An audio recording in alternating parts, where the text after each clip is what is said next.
Olá, seja bem-vindo. Pode chegar, vamos juntos conferir o que foi destaque nesta semana no Brasil e no mundo. A confiança dos serviços atingiu o maior patamar dos últimos 9 anos e a previsão é que o terceiro trimestre do ano seja positivo. Vamos conferir. O índice de confiança dos serviços, calculado pela Fundação Getúlio Vargas, subiu 2,2 pontos em julho, na quinta alta seguida. O indicador passou de 100 pontos em uma escala de 0 a 200. Esse é o maior nível desde setembro de 2013, quando somou 101,5 pontos. O resultado foi provocado pelas melhoras nas percepções em relação tanto ao presente quanto ao futuro. O índice da situação atual avançou e atingiu o maior patamar desde novembro de 2012. Já o índice de expectativas cresceu ao melhor resultado desde outubro do ano passado. Economistas da Fundação Getúlio Vargas avaliam que as medidas de estímulo adotadas recentemente pelo governo devem resultar em um terceiro trimestre mais positivo do que era esperado inicialmente. E mais uma boa notícia: a inflação do aluguel desacelerou em julho. Com isso, o Índice Geral de Preços Mercado registrou a menor taxa desde novembro do ano passado.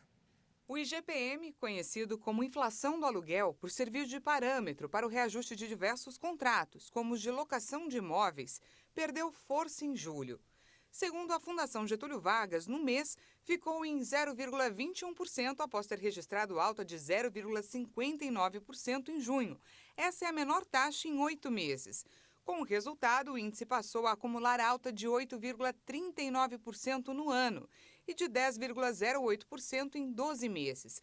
O indicador se mantém abaixo do Índice Nacional de Preços ao Consumidor Amplo, o IPCA 15, que é considerado uma prévia da inflação oficial do país.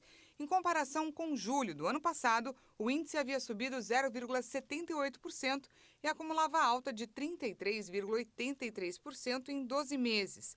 O IGPM calcula os preços ao produtor, consumidor e na construção civil entre os dias 21 do mês anterior e 20 do mês de referência.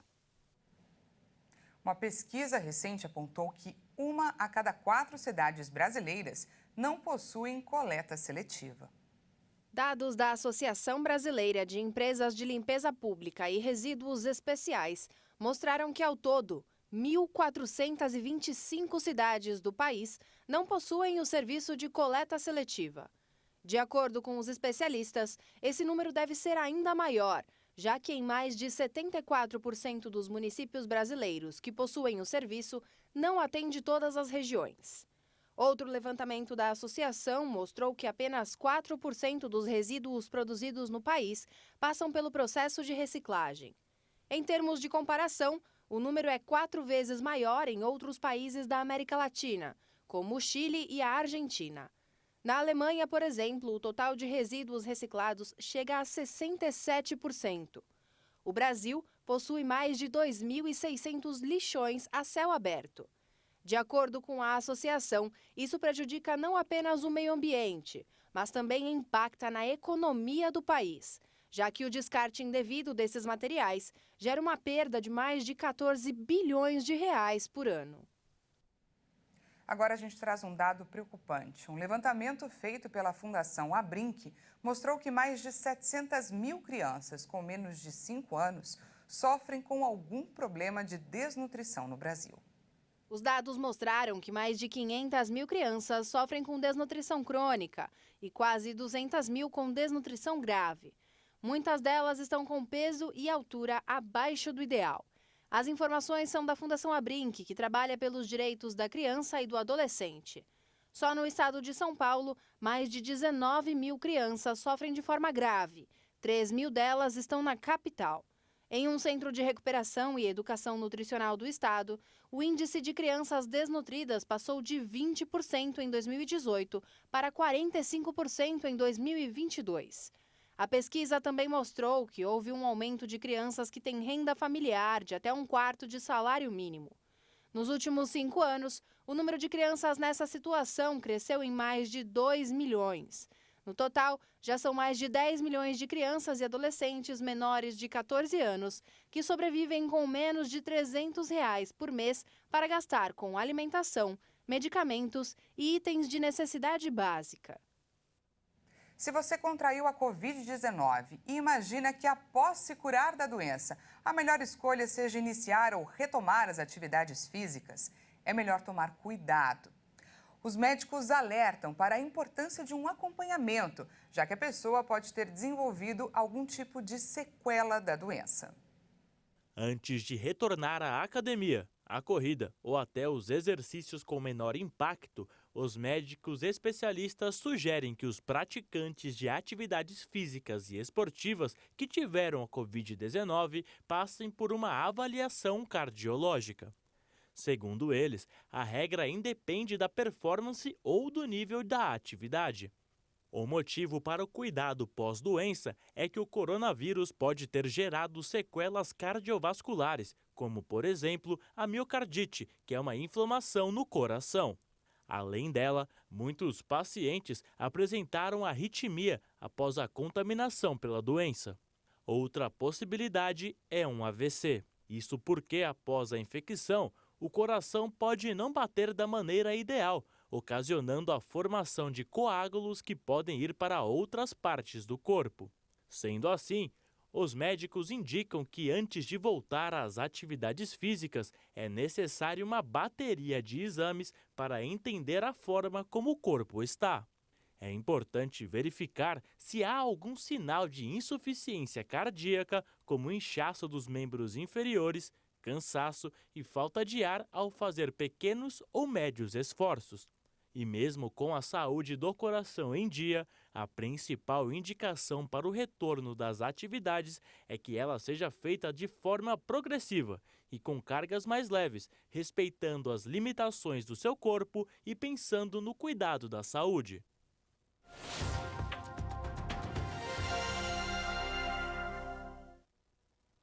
Dia 27 de julho foi celebrado o Dia Mundial de Conscientização e Combate ao Câncer de Cabeça e Pescoço. Dados do Instituto Nacional do Câncer apontam que em 2019, cerca de 43 mil pessoas foram diagnosticadas com a doença. Vamos conversar agora com o Dr. Cássio Trindade, que é médico radio-oncologista, para entender a importância sobre essa data, sobre falar sobre esse assunto.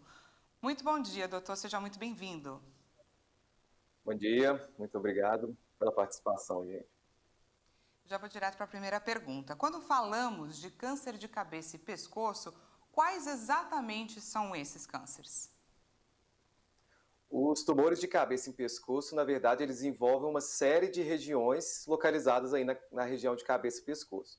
Então, isso vai envolver seios nasais, cavidade oral, orofaringe, hipofaringe, laringe, e até tireoide e até mesmo tumores de pele aí que podem acometer essa região da cabeça e do pescoço.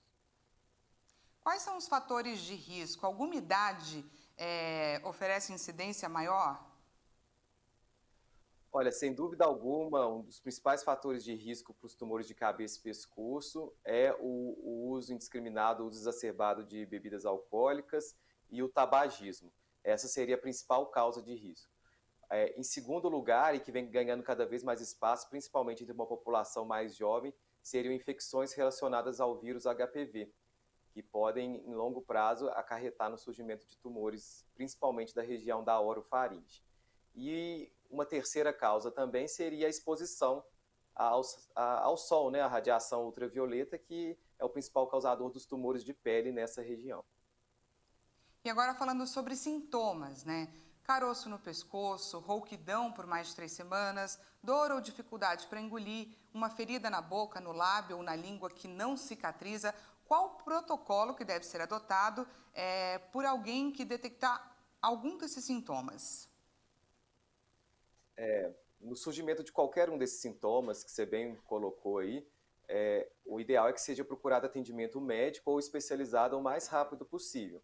E diante desse atendimento, poderá ser feita uma biópsia da lesão ali e confirmar ou não o diagnóstico de um tumor para assim direcionar o tratamento, começar o tratamento o mais rápido possível. Exatamente. Vamos falar agora sobre tratamento. Queria que você explicasse para a gente, doutor, quais são os tratamentos possíveis para um tumor, né? Para um câncer, radioterapia, quimioterapia. Conta um pouco mais para a gente. Nos casos dos tumores da região da cabeça e do pescoço, o tratamento ele é baseado em 3 pilares: a cirurgia, a radioterapia e a quimioterapia. E esses 3 tratamentos eles vão se complementar ali em algum momento. Para tumores mais iniciais, em alguns casos, dependendo aí da topografia, apenas a cirurgia ela é curativa, digamos assim, né?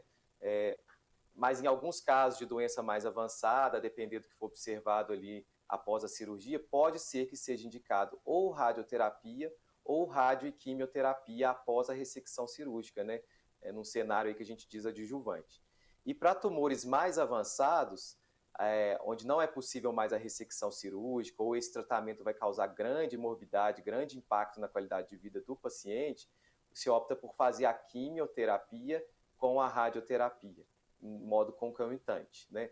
Daí a importância de se fazer um diagnóstico precoce dessas doenças. Isso permite tratamentos mais conservadores e que preservam ainda mais a qualidade de vida para o paciente.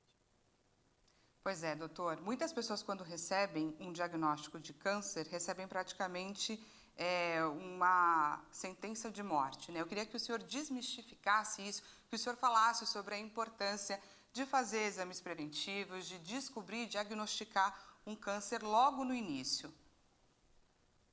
Justamente, né? Existe muito esse estigma relacionado ao câncer, né? Como se fosse quase que um diagnóstico de morte. A gente sabe que isso não é uma verdade. Hoje em dia a medicina avançou muito.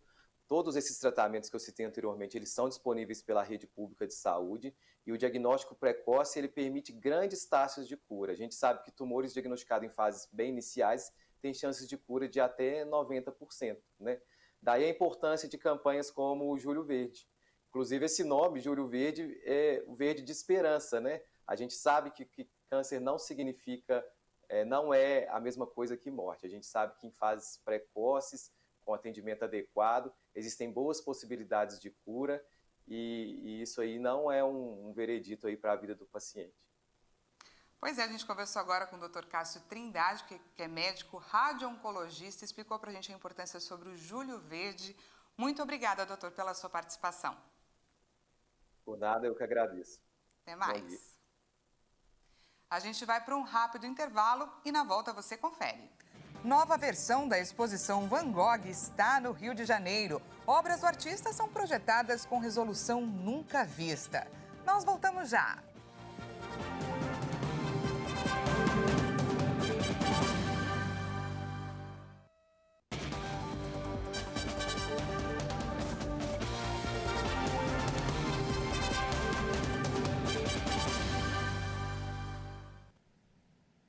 Seja bem-vindo mais uma vez, estamos de volta e com um alerta. Um dos principais problemas com os animais de estimação é a falta de atenção com o peso. A obesidade animal, além de ser a causadora de diversas doenças nos pets, pode também esconder problemas maiores. A obesidade é considerada quando o peso atual passa dos 15% do ideal. As consequências na saúde dos animais incluem inflamação no corpo, potencializando problemas articulares e dores, problemas respiratórios e intestinais, dificuldade de locomoção e desenvolvimento de uma série de doenças, como diabetes, câncer, baixa imunidade e até redução da qualidade e da expectativa de vida. No caso dos gatos, o sobrepeso pode resultar, inclusive, em feridas e descamação na pele. Entretanto, a reversão do quadro de obesidade depende da causa do problema. Portanto, é necessário atenção aos hormônios, fazendo acompanhamento com um veterinário endocrinologista, além do manejo nutricional. Assim, para animais que se alimentam de ração, é imprescindível a troca para uma opção própria para a obesidade, a fim de proporcionar um emagrecimento saudável sem deficiência nutricional. E embora a ração seja uma boa alternativa, a alimentação natural entrega uma melhor resposta para a perda de peso dos bichinhos. Só que essa opção requer ainda mais atenção, pois demanda a devida indicação de quantidade e alimentos específicos para as necessidades individuais do animal. Dessa forma, uma das melhores maneiras de evitar que seu pet sofra com obesidade é estimular brincadeiras e praticar exercícios físicos diários. A notícia agora é para os gamers. O tempo dedicado aos videogames não tem impacto significativo no bem-estar dos jogadores. A afirmação é de um grupo de cientistas da Universidade de Oxford, na Inglaterra. A conclusão foi publicada pela instituição após realizar um monitoramento com aproximadamente 40 mil jogadores com mais de 18 anos durante 6 semanas. O grupo de cientistas encontrou poucas provas de que jogar videogame causam prejuízos físicos e mentais aos praticantes. Segundo os pesquisadores, essas consequências, sejam positivas ou negativas, só seriam perceptíveis caso o jogador praticasse a atividade diariamente por mais de 10 horas. Para realizar a pesquisa, os jogadores foram questionados sobre as emoções que vivenciam no seu dia a dia, incluindo o nível de felicidade, tristeza, raiva ou frustração. Eles também utilizaram dados históricos fornecidos pelos principais criadores de jogos eletrônicos.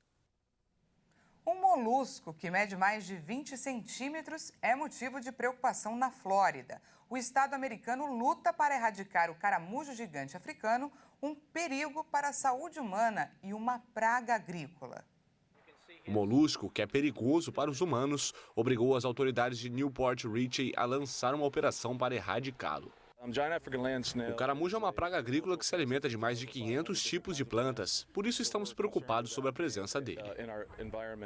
O molusco se reproduz em grande velocidade, já que um único exemplar pode colocar cerca de 2.000 ovos por ano. As autoridades suspeitam que o caramujo proveniente da África Oriental chegou à Flórida pelas mãos de alguém que o mantinha como animal de estimação. Infelizmente, as pessoas deixam seus animais de estimação irem embora. É muito lamentável que alguém faça isso. As autoridades contam com cães para rastrear o caramujo. Cerca de 1.200 já foram encontrados na região do Condado de Pasco, onde são realizados esforços para erradicar a invasão com pesticida inofensivo para humanos e animais. Outro problema com este caramujo é que carrega um verme pulmonar de rato, que pode causar meningite. Detectamos o verme na sexta passada, em nosso laboratório em Gainesville. O Departamento de Agricultura impôs uma área de quarentena em Newport Richey, da qual plantas e outros materiais vegetais não podem ser removidos devido ao risco de disseminação do molusco. O caramujo gigante africano já foi erradicado 2 vezes em outras partes da Flórida. A primeira foi em 1975 e a segunda em 2021 no condado de Miami-Dade, após 10 anos de esforços e um investimento de 23 milhões de dólares. Na Argentina, um verdadeiro tesouro foi encontrado em um lixão. Um pacote de dinheiro estava enterrado por lá, mas a origem das cédulas ainda é um mistério. Há dias, várias versões de um tesouro escondido abalam a cidade de Las Parejas, no centro da Argentina. Fala-se de mais de 75 mil dólares encontrados em um lixão a céu aberto, quando um funcionário que trabalhava no local com uma escavadeira tropeçou inesperadamente no móvel onde estavam escondidos. Cada um começou a agarrar sua parte. Era como um jogo para ver quem conseguia mais cédulas. Federico diz que ele e 5 amigos encontraram no total cerca de 10 mil dólares. Mas o dinheiro não acabou por aí. Naquele dia fui eu que consegui mais dinheiro. Depois, no dia seguinte, veio um menino e conseguiu 25 mil dólares. Ele teve mais sorte do que nós. Nos últimos dias, as autoridades fecharam o acesso ao lixão. Os moradores de Las Parejas acreditam que o dinheiro deve ter pertencido a uma senhora que morreu recentemente sem deixar filhos. Os rumores é que ela tenha escondido os dólares no fundo falso de um armário, que foi parar no lixão depois que os novos moradores da casa se desfizeram do móvel. Na Argentina, sujeita a alta inflação há décadas, é comum as pessoas economizarem em dólares e os guardarem em dinheiro em suas próprias casas devido à falta de confiança nos bancos. Atualmente, um dólar equivale a cerca de 130 pesos argentinos. E olha só, a NASA informou que as primeiras amostras vindas de Marte devem chegar aqui na Terra em 2033. O rover Perseverance, que pousou em Marte há 1 ano e meio, tem mostrado um bom desempenho e já coletou 11 amostras de rochas. O equipamento tem capacidade para até 43 tubos de armazenamento. Mas para trazer o material coletado para a Terra, será um desafio que vai exigir várias etapas. Por isso, a Agência Espacial Americana planeja enviar para Marte 2 helicópteros e um mini-foguete que devem auxiliar nesse transporte.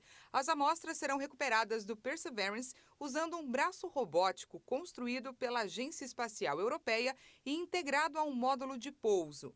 Esse módulo deve decolar da Terra no verão de 2028 e chegar a Marte em meados de 2030. Assim que as amostras saírem de Marte, o equipamento deverá pousar no deserto de Utah, nos Estados Unidos, em 2033. Atenção, cariocas e turistas com viagem marcada para o Rio de Janeiro. Está em cartaz uma nova versão da exposição Van Gogh Live. O conjunto traz versões animadas e interativas de obras do artista. Vamos conferir. Os cariocas amantes da arte têm mais uma oportunidade de mergulhar na obra de Van Gogh. Depois de outras experiências imersivas no trabalho do pintor holandês, chega ao Rio de Janeiro a exposição Van Gogh Live. Van Gogh Live 8K é uma versão com altíssima resolução. Então é uma versão que o mundo ainda não viu. O Rio de Janeiro recebe o lançamento mundial dessa versão que vai trazer uma outra experiência para o público, muito mais bonita da que foi lançada no Lumière, em Paris. O projeto envolveu uma grande equipe e promete uma experiência diferente para o público após outras exposições interativas que passaram pela cidade nos últimos meses. Levou 6 meses um time de 50 pessoas para desenvolver esse projeto. E misturamos uma temática diferenciada em termos de desconstrução da obra de Van Gogh e um line-up ainda mais interessante com músicas instrumentais de Beatles, Pink Floyd, Vivaldi, Beethoven. Em tempos de redes sociais, os visitantes aproveitam para renovar a galeria de fotos e têm uma oportunidade diferente do que apenas admirar obras de arte em um museu. É fascinante ver um quadro em movimento.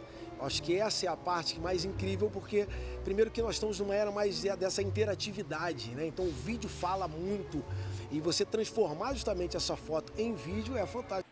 Van Gogh sofria de problemas de saúde mental em seus últimos anos e recebeu pouco reconhecimento enquanto estava vivo. Sua obra abrange mais de 2.000 pinturas, desenhos e croquis.